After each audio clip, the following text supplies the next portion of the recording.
Good morning प्यारे बच्चों, कैसे हैं आप सब। मैं आशा करती हूँ आप और आपका परिवार सब स्वस्थ होंगे।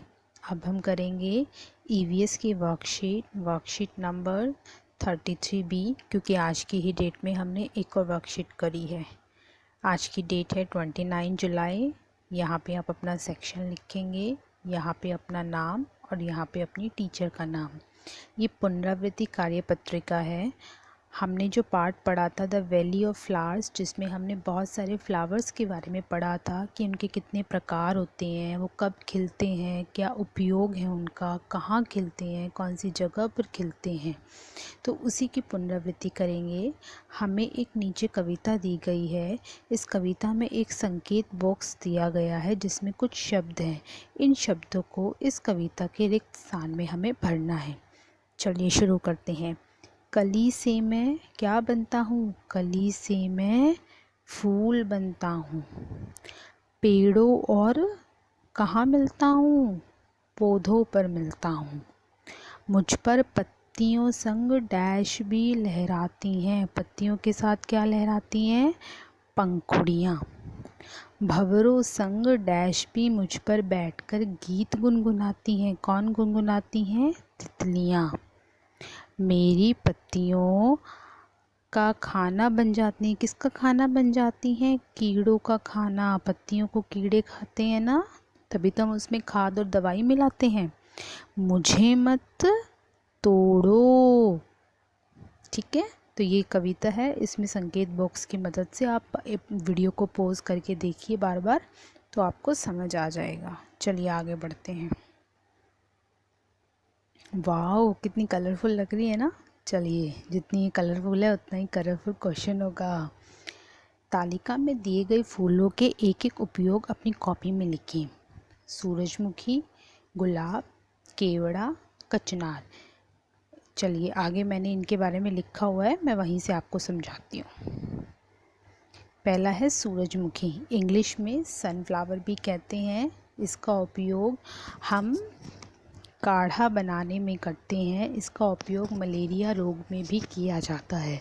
ये नहीं कि जो उपयोग मैंने लिखे हैं इसके अलावा इनका उपयोग किसी और में नहीं किया जाता, बहुत चीज़ों में किया जाता है। सूरजमुखी का तेल भी हम लोग बनाते हैं, तेल बनाने में भी सूरजमुखी का उपयोग करते हैं। सूरजमुखी के फ्लावर की हम चाय भी बनाते हैं, काढ़ा दवाई के रूप में हम उसका उपयोग करते हैं। मलेरिया रोग में इसका उपयोग किया जाता है। फिर है गुलाब। गुलाब तो सबका फेवरेट फ्लावर है। इसका हम लोग परफ्यूम भी बनाते हैं। जितना सुंदर होता है उतने ही उसके उपयोग हैं। इसका उपयोग खुशबू के लिए किया जाता है और चेहरे पर गुलाब की पत्तियों की चाय भी बनाई जाती है। फिर है केवड़ा। केवड़ा तो कई प्रकार की मिठाइयों में पाया जाता है, एक सुगंधित फूल है और बुखार में भी इसका उपयोग किया जाता है। फिर है कचनार। कचनार की सब्जी भी बनती है, इसको हम इंग्लिश में ऑर्किड बोलते हैं। इसका उपयोग खाने की वस्तुओं में खुशबू के लिए किया जाता है, कमज़ोरी को कम करने के लिए, पेट संबंधित रोगों के लिए और लीवर को स्वस्थ रखने के लिए किया जाता है। अगला क्वेश्चन है हमारा, चित्रों की सहायता से फूलों को पहचानिए और अपनी कॉपी में लिखिए कि कौन से फूल कहाँ पर मिलते हैं, मतलब पेड़ पर, झाड़ी पर, जल में या बेल पर। चलिए, ये भी मैंने लिखा हुआ है कि कौन सा फूल कहाँ मिलता है और कौन सा फूल कौन सा है। ये देखिए, पहला है गुड़हल का, ये एक पौधा होता है। फिर है चमेली का, ये एक झाड़ी होती है, वाइट कलर के फ्लावर्स। इसे हम इंग्लिश में जैस्मिन बोलते हैं और इसे मोगरा भी बोलते हैं। मोगरे के फूल, इसकी खुशबू बहुत अच्छी होती है। जैस्मिन और मोगरा। फिर है गुलाब। गुलाब की बेल होती है।